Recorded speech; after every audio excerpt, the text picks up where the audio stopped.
안녕하세요. 승리한 상가족 여러분, 그리고 강성성경연구원 여러분, 오늘은 요한복음 11장 11절에서 27절 말씀을 예수님은 우리의 부활이요 생명이시다라는 제목으로 함께 말씀을 나누도록 하겠습니다.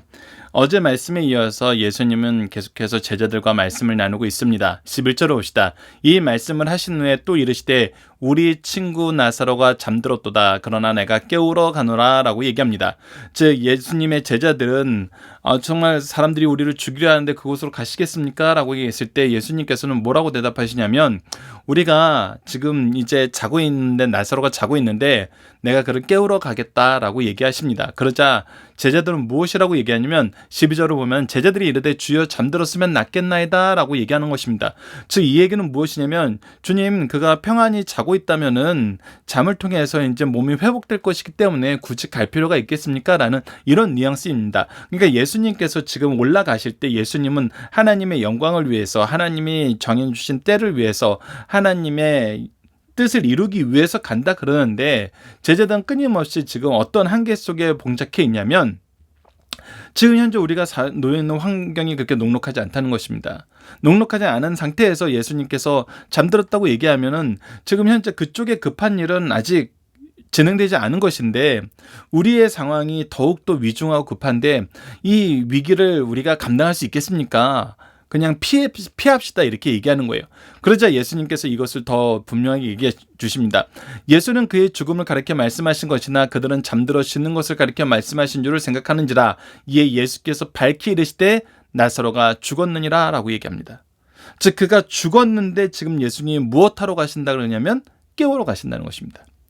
근데 이렇게 될 때까지 하나님께서 때를 늦추신 거, 우리가 일반적으로 봤을 때 이해할 수 없을, 그럴 때 바로 가서 구해줘야 되는데 구해주지 않고 때를 늦추셨던 이유에 대해서 15절에 설명하고 있는데, 그것이 무엇이냐면 내가 거기 있지 아니한 것을 너희를 위하여 기뻐하노니, 이 거기에 있지 아니하는 것이 너희를 위해서 기뻐한다는 것은 무엇이냐면 너희들에게 유익이 되는데, 어떤 유익이냐면 이는 너희로 믿게 하려 함이라 라고 하는 겁니다.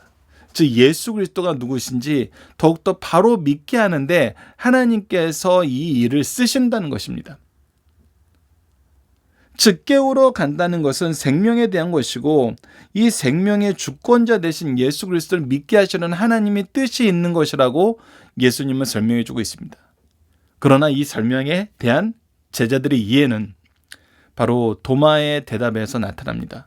16절을 보면 디두모라 하는 도마가 다른 제자들에게 말하되 우리도 주와 함께 죽으러 가자라고 얘기합니다. 예수님은 생명에 대해서, 생명의 주권자 되심에 대해서, 예수 그리스도를 이루시는 하나님의 뜻에 대해서, 하나님의 영광을 위해서 얘기하고 있는데, 지금 제자들은 여전히 어디에 구속되어 있냐면, 어느 한계에서 벗어나지 못하고 있냐면 그들이 생각하는 환경적인, 상황적인, 관계적인 한계에서 벗어나고 있지 못하다는 것입니다. 우리가 이 부분에 대해서 아브라함의 예를 들면서, 하나님께서 아브라함의 언약을 주실 때 아브라함은 계속해서 해석적 한계를 가지고 있었음을 볼 수 있었어요. 그가 하나님께서 내 아비와 가족들의 땅을 떠나서 내가 너에게 준 약속의 땅으로 가라 그러면서 거기서 자손들을 준다 그랬을 때도 아브라함이 이것을 바로 믿지 못하고 후계자인 롯을 데려갔었고, 이 애굽에서의 위기 속에서도 자기 아내를 바로 왕에게 바치려고 한 것은 바로 하나님께서 이루시는 그 언약의 성취가 자기 가족, 자기 부인을 통해서 이루어질 거란 걸 믿지 못하는 한계에 있었어요. 하나님께서는 계속 이걸 고쳐주십니다. 그래서 언약을 갱신해 나가시죠. 말씀을 더하시고 믿음을 더욱더 분명하게 세워 나가십니다. 그래서 정말 창세기 21장에 이르러서 그의 아들 이삭을 제물로 바칠 때 비로소 정말 우리가 히브리서 기자의 해석을 통해서 볼 수 있는 것은 무엇이냐면, 그가 창조의 하나님, 부활의 하나님을 완전히 믿었던 것을 볼 수 있습니다. 지금 제자들도 여전히 이런 해석적 한계에 있습니다. 근데 이런 해석적 한계에 있는 것이 지금 제자들뿐만 아니라 정말 믿음의 이 모범적인 고백을 하는 마르다에게서 나타나는 것을 우리가 이 이후에 17절 이후의 말씀을 통해서 확인할 수 있습니다. 자, 봅시다. 17절부터 봅시다. 예수께서 와서 보시니 나사로가 무덤에 있는지 이미 나흘이라. 이미 죽은 지 나흘이 지났다는 것입니다. 우리가 후에서 나타나는 것을 보면은 이 나흘이 지나면 어떠냐면 이미 썩은 내가 진동합니다. 이미 이 인간의 죽음이, 육적인 완전한 죽음이 이제 많이 진행된 것입니다. 18절, 베다니에 예루살렘에 가까이가 한 오리쯤 되면, 그래서 바로 지척에 있기 때문에 예수님을 위협하는 많은 사람들도 있을 수 있습니다. 동시에 어떤 사람도 있었냐면 19절을 보면 많은 유대인들이 마르다와 마리아와 그 오라비 일로 위문하러 왔더라. 많은 유대인들이 또 이곳을 방문하고 있었어요. 그때 이제 예수님께서 오실 때 마르다는 예수께서 오신다는 말을 듣고 곧 나아가 맞이하되 마리아는 집에 앉았더라라고 얘기하면서 마르다는 나오고 마리아는 여전히 집에 있었던 걸 볼 수 있습니다. 그리고 이제 마르다의 이 예수님에 대한 고백이 나타납니다. 마르다가 예수께 여짜오되 주께서 여기 계셨더라면 내 오라비가 죽지 아니하였겠나이다라고 얘기합니다. 즉 예수님의 능력이면은 내 오라비가 분명히 회복될 수 있는, 정말 소생할 수 있는, 생명을 살리는 예수님의 능력으로 기꺼이 일어날 수 있는 것을 믿었다는 것입니다. 그러면서 동시에 뭐냐면 나는 이제라도 주께서 무엇이든지 하나님께 구하시는 것을 하나님이 주실 줄 아나이다. 그러나 내가 여전히 예수님에 대해서 가지고 있는 믿음은 무엇이냐면 예수님은 하나님이 보내신 분이라는 것입니다. 그래서 예수님께서 구하시는 그것은 하나님께서 주실 줄 안다는 것입니다. 즉 하나님과 예수님의 관계를 분명히 알고 있다는 것입니다. 그 분명히 알고 있다는 더 확실한 고백이 무엇이냐면 바로 27절입니다. 20절을 우리가 잠깐 건너뛰어서 먼저 보면 주여 그래야 돼. 주는 그리스도시요 세상에 오시는 하나님의 아신 분들을 내가 믿나이다. 하나님 아버지가 일하시니 나도 일하신다라고 얘기하고 아버지의 일을 내가 한다라고 얘기하고 끊임없이 하나님의 아들이심을 드러낼 때 유대인들은 어떻게 했어요? 우리가 이미 10장에서 확인했던 것처럼 신성 모독이라고 죽이려고 그랬어요. 그러나 마르다는 예수님의 그 가르침을 받아들였어요. 그것을 믿을 수 있었어요. 그리고 우리의 메시아이시고 세상에 오시는 하나님의 아들임을 알고 있었어요. 이것은 누구의 신앙 고백과 동일합니까? 베드로의 신앙 고백과 동일하죠. 주는 그리스도시요 살아계신 하나님의 아들이시나이다 라는 것과 동일합니다. 그래서 하나님과 예수님의 관계가 어떤지 분명히 알고 있어요. 그러나 여기에도 해석적인 한계가 있어요. 그 해석적 한계를 깨우쳐주기 위해서 예수님은 다시 한번 마르다에게 가르칩니다. 23절을 봅시다. 예수께서 이르시되 내 오라비가 다시 살아나리라 라고 얘기합니다. 즉 예수님은 부활을 얘기하십니다. 부활을 얘기하실 때 분명히 드러내시는 건 뭐냐면 예수님의 주권입니다. 예수님께서 생명의 근원 되심을 얘기합니다. 예수님으로 말미암지 않고는 우리가 생명을 얻을 수 없음을 얘기합니다. 근데 마르다는 이 해석에 대해서 우리가 좀 이따 본문 다지기에서 좀 더 살펴볼 것이지만 마르다는 이거에 대해서 어떻게 생각하냐면 마르다가 이르되 마지막 날 부활 때에는 다시 살아날 줄 내가 아느냐. 이거는 이제 우리가 다니엘서 12장 2절부터 시작한 유대인들의 전통적인 이 부활 신앙입니다. 마지막 때에는 육체의 부활이 있고 그때 산자와 죽은 자를 심판하시는 하나님의 심판이 있을 것을 이미 예고하셨는데 이 신앙이 여전히 있는 것입니다. 부활이 있습니다. 부활을 믿지 않는 사두개인들과는 완전히 다른 거죠. 성경에 근거하여서 부활을 믿는 것입니다. 그래서 부활의 때, 온 민족이 다시 살아나는 그 부활의 때 다시 살아날 것을 믿습니다라고 얘기하는 거예요. 그러니까 이것이 하나님의 계획 안에서 내가 이해하고 있는 것입니다. 믿고 있는 것입니다. 바라보고 있는 것입니다. 그것을 얘기해요. 그러자 예수님께서는 더 구체적으로 얘기하십니다. 그 마지막 날 부활을 이루시는 분이 누구시냐? 부활을 이루는 능력이 누구에게 나타났냐라고 했을 때 바로 예수 그리스도라는 것입니다. 25절 예수께서 이르시되 나는 부활이요 생명이니 나를 믿는 자는 죽어도 살겠고 무릇 살아서 나를 믿는 자는 영원히 죽지 아니하리니 이것을 내가 믿느냐라고 얘기하는 겁니다. 예수님이 주권자 되심을 믿느냐는 것입니다. 예수님이 주권자 되심을 믿느냐는 거예요. 그랬을 때 마르다의 대답은 우리가 앞서 살펴본 것처럼 하나님과 예수님의 관계를 분명히 알고 예수 그리스도께서 하나님이 보내신 메시아이심을 그리스도이심을 분명히 합니다. 그러나 이것이 우리가 후에 39절에 나타나는 말을 통해서 한계가 있었음을 압니다. 해석적 한계가 있음을 알아요. 자, 성경을 알고 있어요. 예수 그리스도의 말씀을 들어서 믿고 있어요. 하지만 여전히 우리는 해석적 한계에 있습니다. 지금 현재 상황 때문에 나타나는 해석적 한계예요. 그 상황 때문에 나타나는 해석적 한계가 무엇입니까? 내 오라베가 이미 죽었어요. 죽은 지 나흘이 지났어요. 4일이나 지났어요. 이미 썩어서 냄새가 나고 있어요. 현실적으로는 소망이 없어요. 현실적으로는 우리에게 소망이 없어요. 지금 마르다가 가지고 있는 믿음은 참 귀한 믿음이에요. 아직 보지 못한 부활에 대해서도 믿고 있고 이 땅에 오신 예수 그리스도에 대해서도 바로 믿고 있어요. 그러나 여전히 여기서 이해하지 못하는 것은 예수께서 이르시되 나는 부활이요 생명이니 나를 믿는 자는 죽어도 살겠고 무릇 살아서 나를 믿는 자는 영원히 죽지 아니하리라 라는 이 말씀의 참된 의미는 아직 확실하게 알지 못해요. 해석적 한계가 있습니다. 왜? 아직 그들이 보지 못한 영역이 있어요. 그들이 깨닫지 못한 부분이 있거든요. 우리가 이 말씀을 통해서 더 놀랍게 받아들여야 되는 것은 무엇이냐면 예수님은 바로 이 하나님의 말씀의 역사, 말씀의 참된 뜻을 우리에게 가르쳐주기 위해서 우리에게 실제로 보여주시고 우리로 하여금 경험하게 하시기 위해서 보내신 하나님의 선물이란 것입니다. 지금 마르다가 구약의 신앙 안에서 마지막 날에 있을 하나님의 은혜의 역사에 대해서 믿음이 있어요. 그러나 이것을 이루시는 예수 그리스도를 통해서 나타나는 생명의 역사가 무엇인지 아직 잘 몰라요. 그리고 이 생명의 역사를 지금 현재 예수님께서 이렇게 말씀으로 가르치지 아니하셨을 때 어떤 일이 발생하냐면 이것을 단순히 육적인 것으로 제한시키는 역사가 발생해요.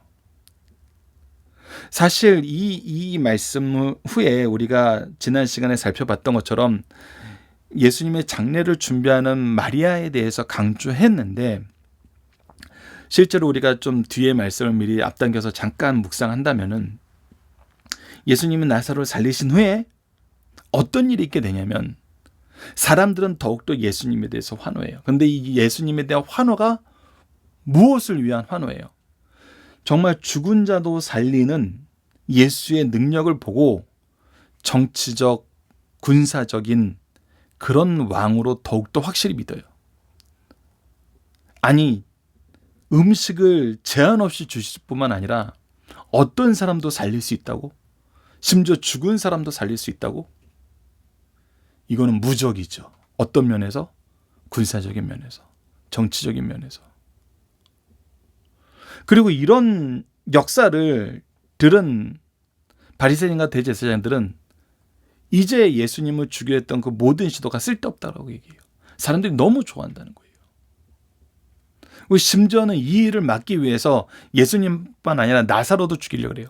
이것은 철저하게 어디에 포커스가 돼 있냐면 이 생명의 의미를 깨닫지 못하는 데 포커스가 맞춰져 있어요. 즉 육적인 생명, 물질적인 영역 안에서만 철저하게 이것이 해석되는 거예요. 실제로 구약에서 나타나는 말씀을 가지고 해석할 때 이 해석적 한계가 항상 직면하게 됩니다. 그러니까 하나님과의 관계, 하나님께서 우리에게 원래 주시고자 하셨던 영원한 삶이라는, 하나님과 영원히 동행하는 삶이라는 이 대명제를 우리가 잊게 되면은 우리는 항상 해석적 한계에 봉착하게 돼요. 그것이 바로 지금 마르다와 유대인들이 보여주는 거예요. 근데 예수님께서 25절, 26절에서 얘기하는 원론적인 것은 무엇이냐면, 근원적인 것은 뭐죠? 본질적인 것은 무엇이냐면 생명의 의미예요. 생명의 의미예요. 생명의 의미는 하나님과 하나 되는 것이에요. 살아있으면서도 하나님과 하나 돼 있지 않으면 죽은 거예요. 특히 무엇이 죽었다고 우리가 표현해요? 이것이 영혼이 죽었다고 얘기해요. 영혼이 죽은 것이 정말 죽은 거예요. 왜 그래요? 하나님과 하나 되지 못하면, 예수 그리스도를 통해서 하나님과 하나 되지 못하면 우리가 영생을 얻지 못하기 때문이에요. 하나님과 함께함이 있을 수 없기 때문이에요. 그래서 오히려 육적인 죽음에 대해서 뭐라고 얘기하세요? 잠들었다라고 얘기하는 거예요. 육적인 죽음은 잠든 것이에요. 육적인 한계는 잠과 깸의 차이예요. 그러나 하나님과의 관계는 정말 죽는 거예요. 아니면 영원히 사는 거예요. 예수님은 이것을 보여주시려 합니다. 예수님은 나사로가 죽은 자 가운데 살아나는 것을 통해서 육신의 생명의 소생자임을 가르치는 데서 멈추지 않아요. 그렇게 하려면 이렇게 안 해도 돼요. 이미 하셨어요. 야이로의 딸을 살리셨고 과부의 아들을 살리셨어요. 그러나 지금 예수님이 보이시려는 건 더 근본적인 거예요. 하나님이 영광 받으시고 아들을 통해서 영광 받으시고 아들을 영화롭게 하는 그 생명의 핵심은 하나님과의 연합이라는 거예요. 이것을 우리가 기억해야 됩니다. 본문 묵상하기입니다. 첫 번째, 예수님은 무슨 의미로 나사로가 잠들었다고 말씀하시나요? 제자들은 이 말씀을 어떻게 받으시나요? 이 잠들었다는 건 육적인 죽음을 얘기합니다. 이 부분은 우리가 본문 다지기에서 좀 더 보도록 할게요. 근데 제자들은 이것을 회복을 위해서 이제 평안히 잠들었다는 것으로 보는 거예요. 그래서 예수님은 이것을 더 분명하게 얘기하십니다. 두 번째, 예수님은 누구를 위하여 나사로와 함께 있지 않음을 기뻐하라고 말씀하시나요? 너희들을 위해서, 너희들이 믿게 하려고, 즉 너희들의 믿음을 위해서. 결국은 예수님이 누구신지 바로 믿게 하기 위한 거라는 거예요. 도마는 유대로 올라가는 것을 어떻게 받아들였습니까? 여전히 이것을 환경적인 것으로, 세상적인 이런 억압 안에서 우리가 죽으러 가는데, 예수님이 죽은 나사로가 살아 있었으면 그나마 우리의 목숨을 걸 만한데, 나사로가 죽었다고 얘기하시면서 가자 그러는데 이거 도저히 이해가 안 됐는데, 그런데 어떻게 하자는 거예요? 야, 예수님의 뜻이면 우리도 같이 죽자. 예수님은 생명을 얘기하는데 제자들은 끊임없이 죽음에 대해서만 봅니다. 자, 네 번째, 마르다는 예수님이 무엇 하실 수 있는 분임을 고백합니까? 충분히 고치실 수 있고 하나님의 아들이심을 믿습니다. 하나님의 뜻을 이루시고 하나님의 뜻이 예수님을 통해서 이루어질 걸 믿습니다. 예수님은 나사로가 어떻게 됨을 말씀하시나요? 다시 살아날 것을 얘기해요. 말하던 나사로가 살아난다는 예수님의 말씀을 어떻게 해석하나요? 그것을 마지막 때에, 하나님이 마지막 때에 살리시는 그 마지막 날의 부활로 얘기해요. 이해를 합니다. 예수님은 마르다에게 예수님이 어떤 분임을 얘기합니까? 나는 부활이요 생명이, 나를 믿는 자는 죽어도 살겠고 무릇 살아서 나를 믿는 자는 영원히 죽지 아니하니 이것을 내가 믿느냐라고 얘기하면서 아버지의 영광과 아들의 영광이 하나됨이 바로 예수 그리스도를 통해서 부활과 생명을 얻는 것임을 우리에게 가르쳐주고, 이것은 영원한 삶의 의미를 얘기해 주는 것임을 우리에게 가르쳐줍니다. 마지막 여덟 번째, 마르다는 예수님을 누구라고 고백하나요? 이것을 이제 조금 전에 얘기 드렸던 바로 이 두 가지 비교가 필요합니다. 이르되 주여 그러하되 주는 그리스도시여 세상에 오신 하나님의 아들이신 줄 내가 믿나이다 라고 얘기하면서 예수 그리스도께서 부활이요 생명이다라는 걸 믿는다고 얘기해요. 그러나 39절을 보면 이 믿음에 여전히 한계가 있음을 드러내는데, 그것이 뭐냐면 예수께서 이르시되 돌을 옮겨 놓으라 하시니 그의 누이, 죽은 자의 누이 마르다가 이르되 주여 죽은 자가 나으리 되었나이다. 벌써 냄새가 나나이다. 아직 그 예수님에 대한 한계가 있는 거예요. 해석적 한계가 있는 것입니다. 우리가 성경을 통해서 정말 봐야 되는 것은 본문 중심 사상에서 나타나지만 해석적 한계와 해석적 오류, 이 두 가지는 정말 둘 다 위험합니다. 이 두 개에서 벗어나는 것은 우리가 말씀을 있는 그대로 보고 정말 우리에게 주신 이 완성된 성경이 우리의 해석적 한계와 해석적 오류를 얼마나 바르게 고쳐줄 수 있는 은혜의 말씀인지 우리가 기억해야 돼요. 그리고 경험해야 됩니다. 자, 본문의 중심사를 보겠습니다. 첫 번째, 옛 성품이 따라다님을 주의해야 됩니다. 우리는 도마의 증언을 통해서 하나님의 나라에 갈 때까지 우리의 성품은 완전히 변화되지 않고 옛 성품을 따라다니고 있다는 사실을 주목해 볼 수 있습니다. 우리가 정말 변화되는데 한계가 있어요. 거룩과 영화로 나아가는데 성령의 은혜가 아니면 이것도 우리가 얻을 수 없음을 알면서 동시에 우리의 죄악된 속성이 정말 떠나지 않음을 보게 됩니다. 그래서 우리는 항상 이 부분을 주목해 보아야 되고, 그래서 우리는 더욱더 겸손해야 됩니다. 더욱더 주님 앞에 우리를 낮춰야 돼요. 주님의 은혜가 아니면 우리는 절대 벗어날 수 없습니다.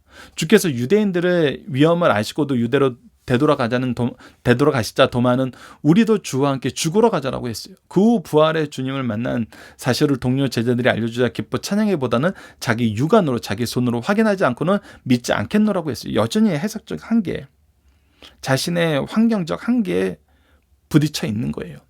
이를 보면 신앙은 차이가 있으며 각기 다른 특성이 있으므로 인류적인 것을 요구하는 것은 우리 욕심이라는 사실을 깨닫게 줍니다. 그런데 이것을 우리가 인식하고 어떻게 해야 되냐는 거예요. 인식했으면 어떻게 해야 되냐는 거예요. 우리가 성경을 통해서 배우게 되는 것은 예수님이 이것을 아시면서 도마를 어떻게 대했냐는 거예요. 마리아와 마르다를 어떻게 대했냐는 거예요. 제자들을 어떻게 대했냐는 것입니다. 예수님은 이들을 끝까지 사랑하시고 끝까지 가르치셨어요. 이것을 우리가 기억해야 된다는 것입니다. 두 번째, 우리는 충만한 은혜 중에도 약점을 가지고 있다는 걸 알아야 됩니다. 마르다와 마리아는 두 자매를 통해서 충만한 은혜를 가짐과 동시에 약점을 함께 지니고 있다는 사실을 보여주고 있어요. 마르다의 신앙 고백을 봅시다. 주께서 여기 계셨더라면 내 오라비가 죽지 아니하였겠나이다. 나는 이제라도 주께서 무엇이든지 하나님께 구하시는 것을 하나님이 주실 줄 아나이다 라고 얘기하면서 예수님을 바로 알고 있는 걸 볼 수 있어요. 이는 어느 누구 못지않게 좋은 믿음을 소유한 것입니다. 하지만 마르다는 지금 예수께서 생명과 사망의 열쇠를 가지셨으며 신성과 모든 충만이 육체로 거하신 줄을 알지 못했어요. 그 결과 내 오라비가 다시 살아라는 말씀을 재림때를 가르치는 것으로 받아들였습니다. 그녀들은 믿었지만 믿음과 불신앙이 혼합되어 있어요. 이것을 바로 무엇이라고 얘기하면 이 해석적 한계, 해석적 오류라고 얘기하는 것입니다. 이 믿음과 불신앙의 혼합이 우리는 누구나 가지고 있어요. 그래서 항상 우리가 말씀을 근거로 그런가 하여 다시 살펴볼 수 있어야 되고, 성령의 역사하심 안에서 봐야 돼요. 이는 마르다 마리아뿐 아니라 진정한 하나님의 자녀라고 자부하던 성도들까지도 이런 양면성이 있다는 사실을 가르쳐줍니다. 그래서 우리는 어떤 문제가 직면하면 우리의 관성에서 그냥 폭발해야 되는 것이 아니라 다시 말씀으로, 다시 기도로 돌아가야 됩니다. 이것이 굉장히 중요해요. 그렇지 않으면 우리는 또 해석적 한계, 해석적 오류에 빠지게 됩니다. 자, 세 번째, 주님은 우리의 부활이요 생명이 되신다는 것입니다. 주님은 우리를 죽음에서 살리신 분이시죠.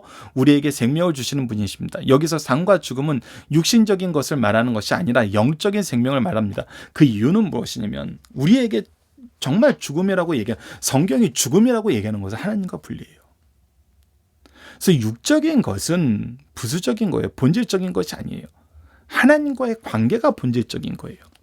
예수는 믿는 자는 죽어도 살겠고, 즉 그가 죽었을지라도 살리신다는 거예요. 살아서 나를 믿는 자는 영원히 죽지 아니하는, 이는 영적으로 살아서 믿음으로 중지한 자의 영은 영원히 죽지 않고 영속적 상태 그대로 영생을 얻게 된다는 사실을 가르쳐줘요. 즉 하나님과의 연합이 중요하다는 거예요. 예수 그리스도를 통해서 하나님과의 연합이 중요하다는 거예요.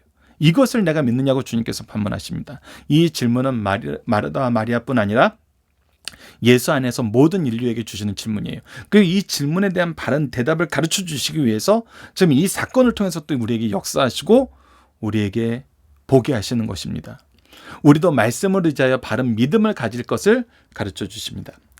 자, 오늘 본문 다지가 좀 깁니다. 특히 1, 2번을 좀 중점적으로 볼 텐데, 성경은 성도의 죽음을 어떻게 표현합니까? 라고 했을 때 창세기 47장 30절을 보면 내가 조상들과 함께 눕거든 이라고 얘기하면서 이 눕는 것, 자는 것과 동일한 동사를 계속 씁니다. 사무엘하 7장 12절을 보면 내 다윗 수완이 차서 내 조상들과 함께 누울 때 라고 얘기하고, 마태복음 27장 52절에서도 무덤이 열림에 자던 성도들의 몸이 많이 일어나되 라고 얘기하면서 죽음을 자는 것이라고 얘기합니다. 사도행전 7장 60절에 스데반에 대해서도 이 말을 하고 자니라 라고 얘기하면서 이 잔다는 동사를 죽음과 동일시해요. 다시 한번 강조하자면 왜 그러냐면 성도들에게 죽음은, 정말 영원한 죽음은, 우리가 정말 신경 써야 되는 죽음은 하나님과의 분리이기 때문이에요. 육체는 우리가 죄로 인해서 죽을 수밖에 없어요. 그러나 이 육체는 하나님이 반드시 살리시는 부활이 있어요. 우리가 이미 알다시피 마지막 날에는 모든 육체가 부활해요. 믿는 자든지 믿지 않는 자든지. 그래서 이 육체의 죽음은 잠자는 것과 동일해요. 그러나 두 번째 죽음이 있는데 그것은 무엇이냐면 예수 그리스도를 통해서 하나님과 하나 되지 않은 자들은 영원한 형벌의 죽음, 이것이 있다는 거예요. 그리고 우리에게는 영원한 생명의 삶이 있다는 것입니다. 그래서 성도의 죽음은 왜 복된 것인가 라고 얘기하는 거예요. 성도로서 죽는 것은 어떤 의미냐면 시편 116편 15절 말씀을 통해서 그의 경건한 자들의 죽음은 여호와께서 보시기에 귀중한 것이다 라고 얘기하면서 하나님의 은혜 안에 있기 때문이에요. 하나님의 능력 안에 있기 때문에 하나님과 하나됨 안에서 죽는 것이기 때문에 어떤 것도 걱정할 필요가 없어요. 우리에게는 부활이 있고 영원한 생명이 있어요. 정말 걱정해야 되는 것은 하나님 안에서 죽지 않고 우리의 소욕에 따라서 우리가 죄악 가운데 죽었을 때 그것이 안타까운 거예요. 왜? 부활 후에 영원한 형벌만 남아있기 때문에. 누가복음 16장 22절도 그 거지가 죽어 천사들에게 받들려 아브라함의 품에 들어가고, 그래서 거지 나사로에 대해서 얘기할 때도 우리가 죽어 영원히 하나님과 함께 있게 되는 것은 오히려 기쁜 일이에요. 누가복음 23장 43절에 낙원에 있으리라 라고 얘기하셔요. 한쪽 편에 있는 강도에게 낙원에 있으리라고 얘기한다는 겁니다. 빌립보서 1장 23절을 보면 세상을 떠나 그리스도와 함께 있는 것이 훨씬 더 좋은 일이라. 우리가 이제 그리스도와 함께하게 되는 것은 너무나 기쁜 일이에요. 고린도후서 5장 8절도 우리가 담대하여 원하는 바를 차라리 몸을 떠나 주와 함께 있는 그것이니라라고 얘기하면서 우리가 오히려 더 사모하는 것은 영원히 하나님과 함께하는 것이란 겁니다. 그리스도와 함께하는 거라는 거예요. 그래서 성도에게는 세상에서 얘기하는 죽음의 의미는 정말 사소해요. 더 중요한 거는 그리스도를 통한 하나님과의 연합이에요. 그래서 다시 한번 말씀드립니다만 코로나19 이 시기에 우리가 육체의 죽음과 감염에 대해서 우리만 두려워하는 것이 아니라 온 세계가 두려워하고 있어요. 이때 우리는 무엇에 더 신경을 써야 되냐면 영원한 멸망인 영적인 죽음에 더 신경을 써야 된다는 것입니다. 이것도 이렇게 무서울진데 마지막 심판 때 있을 이 두려움을 우리는 기억해야 돼요. 그리고 우리나라가 정말 이번 사건을 미리 준비하여서 미리 대응하여서 정말 전 세계에 칭찬을 받는 것처럼 우리도 하나님께서 우리에게 미리 주신 사명 안에서 이 때를 준비해야 됩니다. 우리 자녀들이 말씀으로 준비되어 있을 수 있도록, 정말 예수 그리스도를 믿는 믿음 안에서 굳건히 준비되어 있을 수 있도록, 준비되지 않으면 얼마나 혼란스러워지는지 지금 우리 현대 사회가 보여주고 있잖아요. 우리는 말씀 안에서 준비해야 됩니다. 자, 세 번째, 제자들의 오해를 부각시킴으로써 요한복음의 기자는 무엇을 강조하려고 합니까? 예수님께서 생명을 얘기하심을 강조하려 합니다. 하나님의 영광을 구하는 곳에는 어떤 일이 일어납니까? 자, 이 부분이 굉장히 중요한데 하나님이 영광이 나타나는 곳은 어떤 곳이었습니까? 이 마르다와 도마의 오늘 언급을 통해서 우리가 확인할 수 있는 것은 그들은 그곳에 소망이 없다라고 생각하고 있어요. 예수님이 죽으러 간다고 생각하고 있어요. 우리도 죽으러 가자는 거예요. 마르다는 아직 이제 생명이신 부활이심을 믿고 있지만 우리가 미리 살펴본 39절의 말씀처럼 지금 현재는 소망이 없다는 거예요. 이 일은 이제 마무리돼 버렸다는 거예요. 그러나 하나님은 이때 하나님의 능력을 나타내십니다. 하나님의 영광을 보이십니다. 그래서 정말 참 소망 되신 예수 그리스도이심을, 참 소망을 주시는 하나님이심을 우리로 하여금 믿게 하십니다. 이것이 커요.